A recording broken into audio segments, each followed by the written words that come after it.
Væntanlegt í sjónvarp Símans Premium. Reykjavík Fusion. Það verður alltaf vesen í kringum hennar mann. Fuck! Katrín. Hvað? Svona reynsla. Hún breytir manni. Þú veist að ég á húsnæði sem hendar vel fyrir veitingarekstur. Margt sem ætti að gera hérna inni. Takk, Kristján. Nú ég búinn að ljúka minni betur en vist og að reyna að verða betri maður. Hver á staðinn? Það kannski Mari? Þú kokka matinn og ég kokka bækurnar. Já, ég er með upplýsingar mann sem að búa peninga. Hann sveik þig! Ég er búinn að leggja hellingspening í þetta!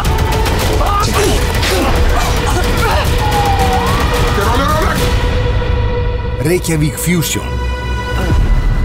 Væntanleg í september í sjónvarp Símans Premium. Þú getur meira með Símanum.